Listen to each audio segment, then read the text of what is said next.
नमस्कार सभी दर्शकों। आज हमारे साथ जुड़े हैं Shri K Rajesh Chaudhary ji. Sir, welcome welcome to our channel and नमस्कार। वेलकम हमारे गुरु पूर्णिमा सीरीज में। सो ये हिंदी वर्जन रहेगा, जिनको हिंदी में देखना है वो ये वर्जन देख सकते हैं। जी सर प्लीज। राइट। नमस्कार शिखा जी और सभी दर्शकों को मेरा प्रणाम। और इस गुरु पूर्णिमा के अवसर पर आप सबको बहुत बहुत बधाई। और जितने भी आपके अलग अलग विषयों के गुरु हैं उन सबको नमन। तो गुरु पूर्णिमा जो है, जनरली हमारे कई चीज़ें जो हम पढ़ते हैं, जैसे ज्योतिष हुआ, जैसे जो हमने पढ़ाई की, राइट, जो अपने हम स्कूल एज से ही गुरु, बहुत से गुरु उसका हमारी लाइफ में रोल रहता है।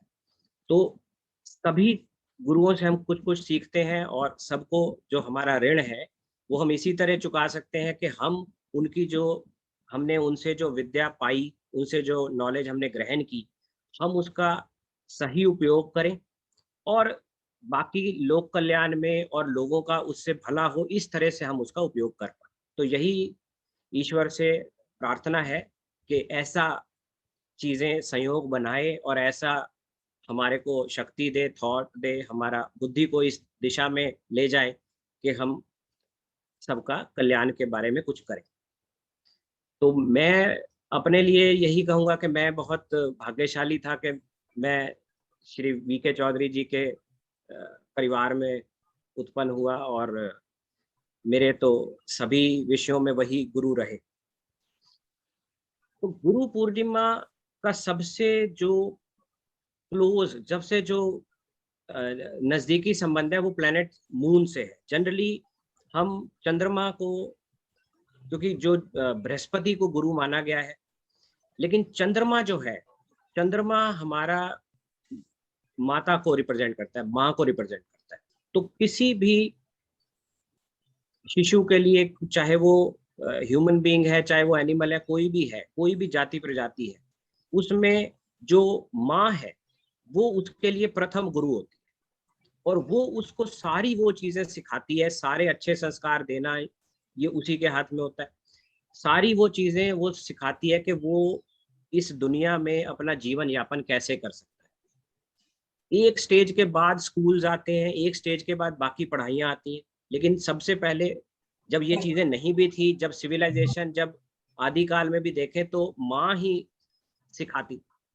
इवन चाणक्य ने जब पोरस की जो पत्नी थी, वो चाणक्य को अपना धन संपदा और सारे गहने लेकर एक पोटली में बांध के पहुंची और उसने कहा, भाई गुरुदेव, आप सिकंदर को यहाँ आने से रोकना चाहते हैं और आप जो भी कर रहे हैं, मैं उसमें आपका क्या सहयोग कर सकती हूँ।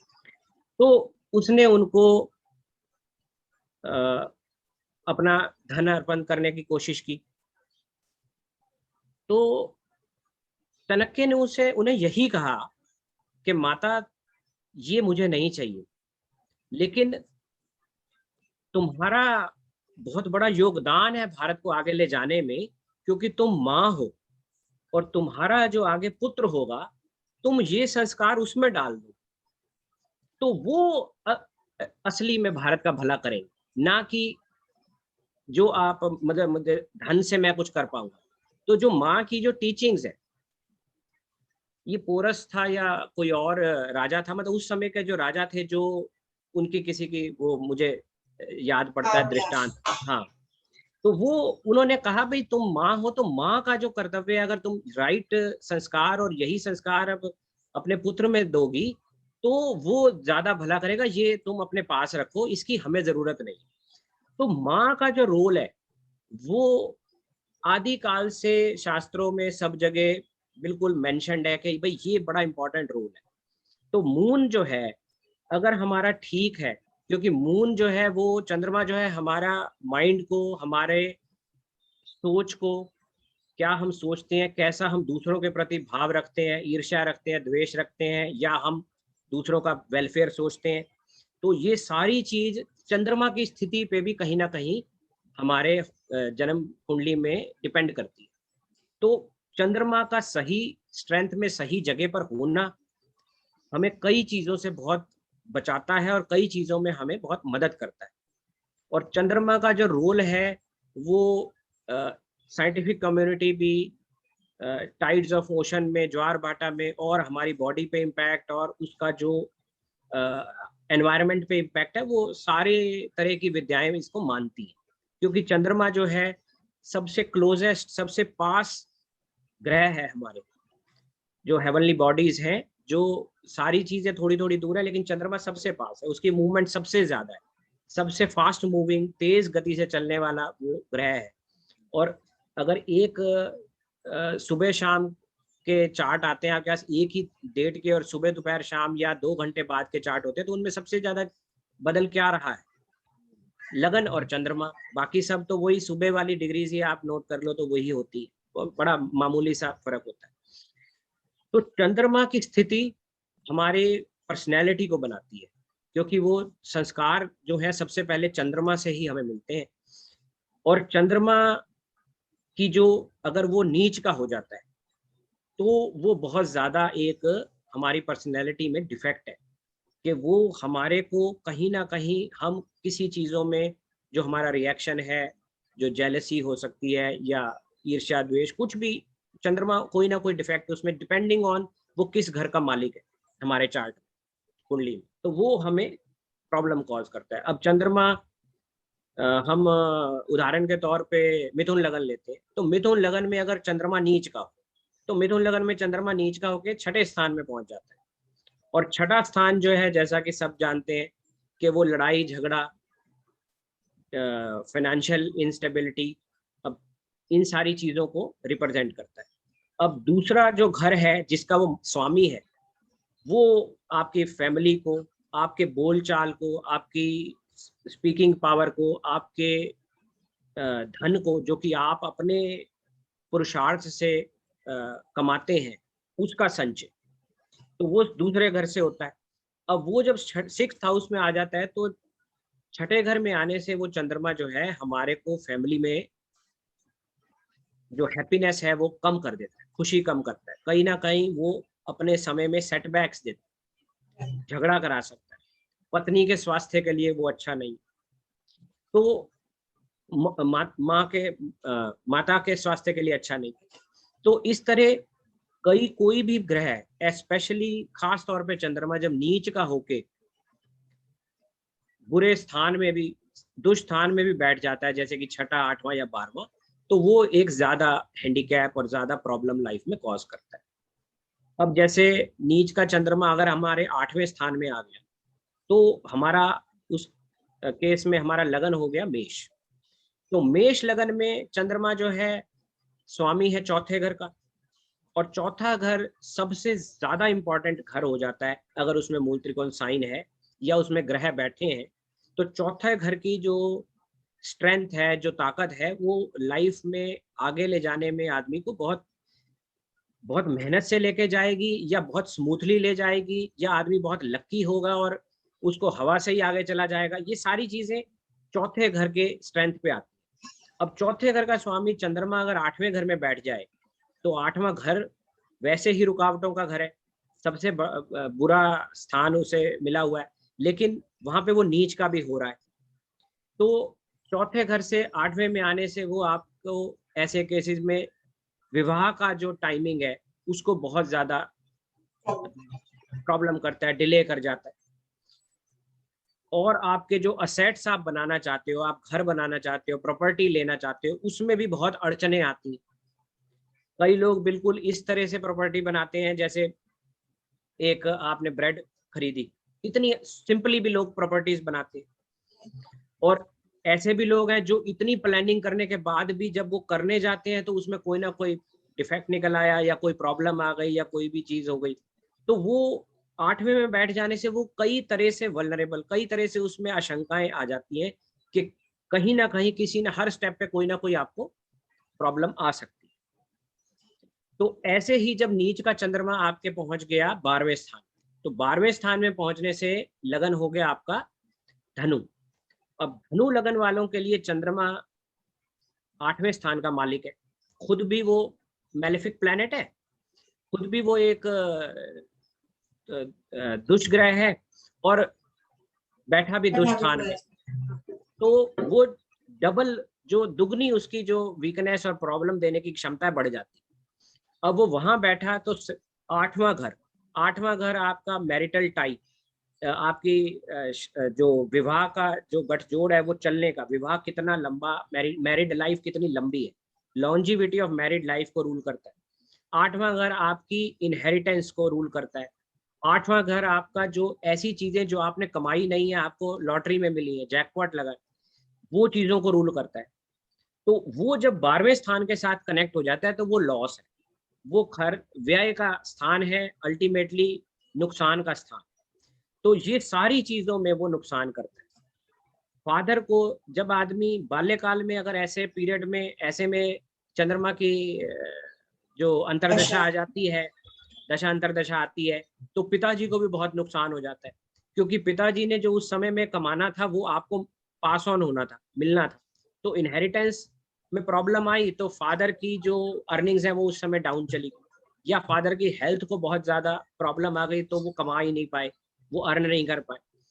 तो 8वें का 12वें में चले जाना, तो उससे मैरिड लाइफ की जो लॉन्जिविटी है, सब कुछ बाकी चीजें ठीक भी हो, लेकिन सब अचानक सही चल रहा है, सब घुल मिल के रह रहे हैं, खुश हैं, बच्चे हैं, एवरीथिंग, लेकिन सडनली कोई एक्सीडेंट हुआ या कोई बड़ी बीमारी आई या कुछ भी हुआ, कोई भी रीजन हुआ, कोई लड़ाई झगड़ा नहीं है, फिर भी एक मैरिड पार्टनर जो है वो उसकी असामयिक कोई प्रॉब्लम आ गई, तो वो सब चीजें इसी तरह के केसेस में होती है जब 8वें का स्वामी बहुत ज्यादा प्रॉब्लम में हो, एफ्लिक्टेड हो। अब जैसे इस केस में वो नीच का होके 12वें में चला गया, सिर्फ अगर वहां चला गया तो प्रॉब्लम का लेवल एक लेवल पे रुक गया, लेकिन अगर वहां पे जाके वो है भी 29 डिग्री का या 0 डिग्री का, या उसके ऊपर 8वें स्थान से या 6ठे स्थान से कोई राहु या केतु भी उसे दृष्टि दे रहे हैं, तो वो फिर बहुत ही ज्यादा सर्टेनली, मतलब अपनी पहली और दूसरी अंतरदशा में ही वो बहुत बड़ा नुकसान पहुंचा जाता है। कई बार ऐसा भी होता है कि पहली दूसरी अंतरदशा में इतना नुकसान नहीं होता, लेकिन जब तीसरी साइकिल में अंतरदशा आई तब बहुत ज्यादा नुकसान हुआ। लेकिन जब वो बहुत कमजोर है और बहुत ज्यादा उसके ऊपर स्ट्रॉन्ग, बहुत ज्यादा फ्रिक्शन है, तो वो राइट एट द फर्स्ट सब पीरियड, जैसे बाल्यकाल में कई बार बिल्कुल बच्चा 4-5 साल का है, माता का साथ छूट गया, तो इस तरह की चीजें तब होती है जब वो वीक, बैडली प्लेस्ड, डेबिलिटेटेड और उसके ऊपर साथ में एफ्लिक्शन भी। तो हर लेवल पे जो प्रॉब्लम का जो डिग्री है, प्रॉब्लम की जो सीवियरिटी है वो बढ़ती जाती है। तो हमें जब भी ग्रह कमजोर है और बैडली प्लेस्ड है, अगर वो हमारे लिए फेवरेबल प्लैनेट है तो उसको स्ट्रेंथन जरूर करना चाहिए, क्योंकि जितना भी हम उसको स्ट्रेंथन कर सकते हैं वो हमारे को हेल्प ही करता है। दूसरी चीज एक चंद्रमा के लिए एक और मैं आपको बताना चाहूंगा कि जब भी आप, कई बार होता है अभी हमें अचानक कोई यात्रा करनी पड़ जाती है, तो हम कोई मुहूर्त उसमें नहीं देख पाते, भाई हमें 15 दिन बाद जाना चाहिए या इतने दिन बाद जाना चाहिए, तो हम कम से कम एक चीज रखें कि चंद्रमा हमारा 6ठे, 7वें, 8वें में ना हो, 9वें में आ जाए तो फिर अगर 2-3 दिन की यात्रा है तो 9, 10, 11 में वो गोचर करेगा और आप घूम के वापिस आ गए, काम करके आ गए। और अगर वो ज्यादा लंबी यात्रा है तो आप ऐसी टाइमिंग करें कि चंद्रमा लगन में आ रहा हो, तो वो आपको 12-15 दिन मिल जाते हैं कि वो अच्छे स्थान पे ही चल रहा है। तो चंद्रमा को जाने के समय टाइमिंग उसकी जरूर देखें। अगर वो 5वें से निकल रहा है और 6ठे, 7वें, 8वें में पहुंच रहा है तो वो फिर अच्छा नहीं है, आपकी जो यात्रा में सफलता है या यात्रा में प्रॉब्लम्स आ जाती है, तो उस चीज का जरूर ध्यान रखें, क्योंकि ये हम 2-3 दिन के नोटिस पे भी देख सकते हैं। और इसमें कुछ एक और जो पॉइंट है मैं बताना चाहूंगा, जो कई बार हम मिस कर जाते हैं, कि चौथा घर और 9वां घर के स्वामी या घर का जो स्ट्रेंथ है वो बड़ी बहुत ही ज्यादा इंपॉर्टेंट है। जब चौथा घर या उसका स्वामी या 9वां घर या उसका स्वामी बहुत ही ज्यादा वीक हो, दुष्स्थान में बैठे हो, उनके ऊपर कोई बहुत एग्जैक्ट सेम डिग्री, 15 डिग्री है तो 13 या 14 डिग्री की एफ्लिक्शन है, तो वो ओवरऑल जो स्ट्रेंथ है, जो चार्ट में जो बाकी ग्रहों का भी जो बल है उसको वो कम करता है, ओवरऑल जो चार्ट की स्ट्रेंथ को कम करता है। और इन्हीं ग्रहों की अगर ये बहुत अच्छी स्थिति में अच्छा बैठे हैं, मजबूत है, तो ये बाकी लोगों, बाकी ग्रहों की कमी को पूरा भी करने में काफी हद तक सफल रहते हैं। 9वां घर और चौथा आपका ठीक है, तो 5वां खराब है, कम है, कमजोर है, तो भी वो आपको उठा लेते। आपकी एजुकेशन जरूरी नहीं है आपने पीएचडी की, लेकिन आप एक लेवल की एजुकेशन कर गए जिससे आप का काम चल रहा, तो वो उसका एक बहुत बड़ा रोल होता है कि लाइफ को ट्रैक पे रखने में। और अगर वो खराब हो बहुत ज्यादा, मतलब मैं ये नहीं कह रहा कि वो सिर्फ कमजोर हो गया हल्का सा, खराब का मतलब है जब वो अफ्लिक्टेड भी हो जाए, वीक भी हो जाए, अफ्लिक्टेड भी है और बैडली प्लेस्ड भी है। जब ये तीनों कंडीशन उसमें आ जाती हैं तो वो बहुत ज्यादा ही प्रॉब्लम्स करता है, तो हमें उसको एड्रेस जरूर करना चाहिए। कई बार हम उसको एड्रेस नहीं कर रहे थे और हम शादी के लिए उसके 7वें घर को मजबूत किए जा रहे हैं, और जबकि वो चौथा और 9वां इतना खराब है कि वो कुछ होता ही नहीं है उसमें। तो वो चीज का ध्यान रखें। बाकी आप सब ज्ञानी हैं और इतना पुस्तकें और इतने सेमिनार्स वेबिनार्स अटेंड करते हैं, बहुत ज्ञान मिलता रहता है, तो उसका सदुपयोग करें, उसको टेस्ट करें, फिर उसको अप्लाई करें अपने, खास तौर पे उन हॉरोस्कोप्स पे उनको अप्लाई करके चीज़ों को ज़रूर देखें जो आप सीखते हैं, नई चीज़ सीखते हैं।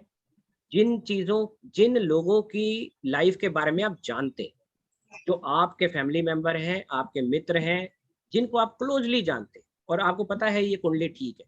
अब हमें हर प्रिंसिपल को अमिताभ बच्चन या सचिन तेंदुलकर के चार्ट में लगाने से कुछ लाभ नहीं होता। वो आपको 50 साल बाद पता चलेगा कि अमिताभ बच्चन का तो वो चार्ट ही नहीं था। ऐसा बहुत केसेस में हुआ है, लोग दसियों साल एक कुंडली को चलाते रहते हैं, बाद में पता चलता है कि ये तो कुंडली गलत थी। तो हमें प्रिंसिपल्स को टेस्ट करना है तो उनके डेटा पे टेस्ट करें जिसको आपको पता है भाई ये यही है, तो वहां प्रिंसिपल्स अप्लाई करें, वहां प्रिंसिपल्स को टेस्ट करें और अपना पिक एंड चूज वाली बात है। और जो आपको समझ आए, जो आपका अप्लाई होता है एटलीस्ट 80% ऑफ द टाइम, उसको आप फॉलो करें, उसको तभी आप, अदरवाइज फिर हम नोइंगली दूसरे को मिसगाइड भी करते हैं। वो हमारे गुरुओं के का भी अपमान है कि हम को पता है भाई ये चीज शायद हो और हम उसको बड़ी कॉन्फिडेंटली कह रहे हैं।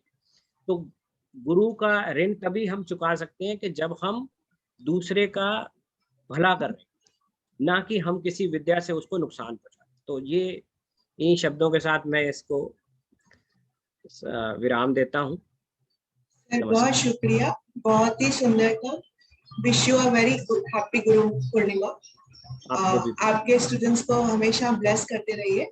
आपको स्टूडेंट्स भी आपके स्टूडेंट्स बहुत याद करते हैं आपको, तो उनका भी प्रणाम मैं आपको अभी बोल देते हैं। Very thank you very much. Thanks.